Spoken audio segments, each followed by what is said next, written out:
And joining us now is Craig Kafura. He is the Director, Public Opinion and Foreign Policy, Chicago Council on Global Affairs. He's joining us from Washington, D.C. We also have Greg Roman, Director of Middle East Forum.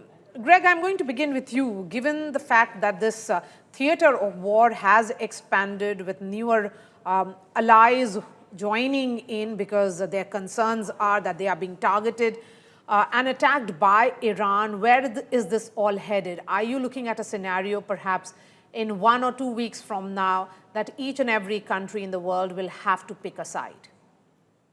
I think we're looking at the possible evolution of a grand coalition that would mark Norman Schwarzkopf putting together a coalition against Saddam Hussein in 1991 and be put to shame. I mean, we have Gulf Arab countries right now. We have the Turkic bloc with Azerbaijan and Turkey. We have the Netherlands, Spain, the UK, France giving airfields to the US military. And frankly, what started off as a war initiated by Donald Trump and the state of Israel, or the United States and the state of Israel, is now turning into a regional conflagration because Iran is making strategic mistakes. And frankly, I don't see the Chinese and the Russians getting involved, because at the end of the day, they'll do business with whoever emerges out of Tehran when the ashes fall and we end up seeing a new power in place.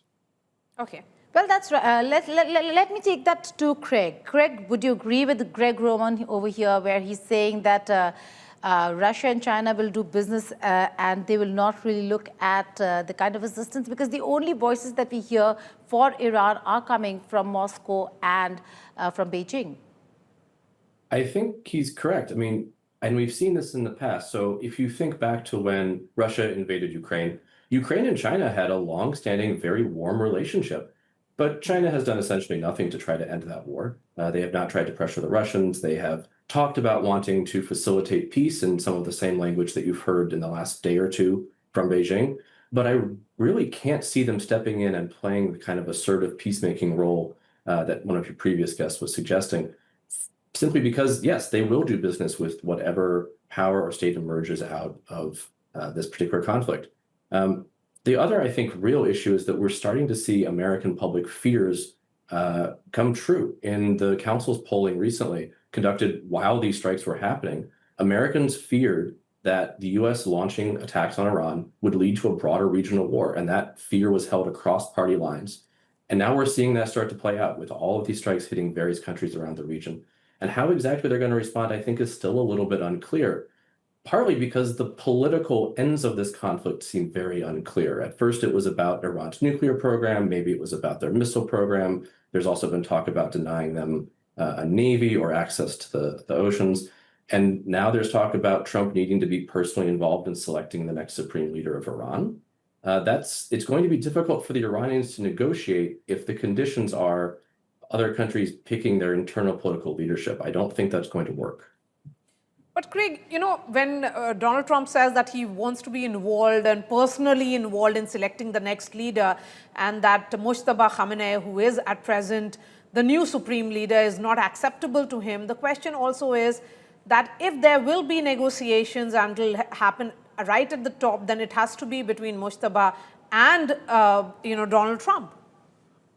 Right, and I think that he's been very clear, the president has been very clear about the aims of this war. It's not just about the nuclear program, it's not just about the missiles, it's not just about proxy forces in the Navy, it's about the individual who gives the order to pull the trigger on any of those programs. So if you just look at the derivative product of any aerial campaign and the attempt to have a decapitating strike, of course the United States needs to be involved with who's going to be negotiating on the other side. Because if that person does not accept the conditions that the US put on Iran, which justified them launching this war, my belief is that that person would be, ad nauseum not being able to be selected to even negotiate with the US. So in fact, because the US has set these goals, because whoever's sitting on the other side of the table must accept these goals as well, that in fact is at least Trump, prior to making his statements about Mujtaba Khamenei, effectively saying, we will decide who will do this because we're going to dictate the policy that they have to accept. And frankly, we're at a point right now where there is millions of Iranians, not just inside the country, but also outside the country, who are saying, we will accept a leader that fits President Trump's conditions, but that's not going to be someone who's in a line of succession or hereditary successor associated with the former Ayatollah. I think the president's on the right path. And I think, frankly, that we're going to see an end, at least to the high kinetic level of this, a few weeks from now. But the real work begins over the next decade when Iran starts moving away from the Islamic Revolution and maybe more towards the country which it was meant to be after World War II. Well, Greg Roman, because, I suppose Craig and Greg are confusing in the names. So, Greg, to you, I'm continuing with you because you made a very important point, but I don't think President Trump knows the distinction over here. He said that he wants to elect the new leader and he's not comfortable with Mujtaba Khamenei, but Mujtaba Khamenei is a religious leader. He's going to be the supreme leader, which is a system that America will do away with, and it is Masoud Pezeshkian that Trump intends to replace. Is he confusing himself over here? Is he confused with how the system in Iran really works? I don't think so. I mean, the Vilayat al-Fiqh network, which is basically what Khamenei, the first Ayatollah of Iran, put in place in 1979, is a product of the Qom school of Shia clerical thought. The idea that one person is responsible not just for the religious undertakings of a state, but the political undertakings of the state. I think Trump actually understands that the Najaf school of Shia thought is the way in which he would be going from. And frankly, even with Vilayat al-Fiqh, you have right now a parallel governing structure for municipal matters, oil, energy, trade, commerce, civil society, that maybe Pezeshkian is the individual picked as an interim leader. But at the end of the day, I think Trump has been very clear. There'll be someone he negotiates with, but the system at the end of the day will change along with nukes, proxies, and missiles too. Okay, so Craig Kafura, let me take the full name here, Geeta, to avoid that confusion. It's day 6 of this war. The goalpost is shifting. The end game is not clear. And with every passing hour, we are seeing the intensification and escalation. On the escalation ladder, it's only going up. There are a number of countries getting involved as well. So what do you think is the timeline of this war? It's a little hard to predict from where I'm sitting, partly because I feel like every day we've added a new condition from the United States, and it's not entirely clear what the Israelis are going to go after either. On the internal political structures of Iran, I would be very skeptical that Donald Trump understands the details of Shia theology, as Greg, you've laid out. I would bet that he doesn't know what a Shia is, or what any of the details of the internal structures of Iran are. Hopefully someone in the White House does, but these days that's not a safe bet either. In terms of how long this is going to go on, again, I think that once you've decapitated the regime, and they've put out statements saying that the IRGC is operating more or less independently across the country, now you have to try to find somebody who can make everyone stand down and stop shooting, right? This is, again, one of the problems with decapitation strikes, and this is true both for countries, but also we've had the same problem with the Mexican cartels. When you decapitate the leader, you now have 6 or 7 sub-lieutenants running around, all trying to be the next leader, all with their own incentives, all with their own small power bases. It's possible that what we end up doing, what the United States and Israel end up doing, is fracturing the country in ways that are going to be very hard to put back together. I would worry that this is going to drag out a lot longer, even if the United States is able to identify an acceptable leader, even if that person is able to claim some level of authority. Is all of Iran going to agree? Is every IRGC commander who's currently operating semi-independently going to agree and submit? Or will they keep fighting? Will this break into a civil war? Will this drag neighbors in?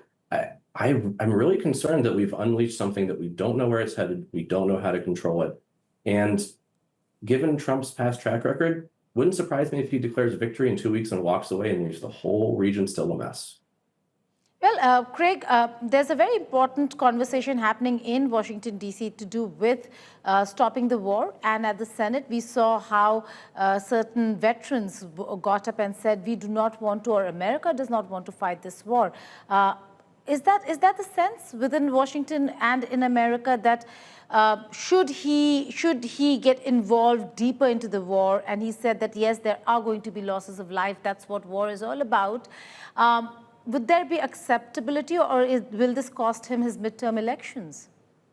I think the midterms are already looking quite bad for President Trump and the Republican Party more broadly, partly because of domestic concerns about inflation and the cost of living and affordability, and the sense that the president and the administration and the Congress are not paying enough attention to those issues. And instead, they're doing things like removing the regime in Venezuela or starting a war with Iran. But in the polling that we've seen, the war is surprisingly unpopular, and surprisingly unpopular because the administration has not done the kind of effort that it usually would do. Think back to the run-up to the war in Iraq, for example. There were months of sustained effort by the administration and by its proponents in Congress in both houses to explain to the American public why the United States was going to take this action, why now, what the ends were, what the objectives were.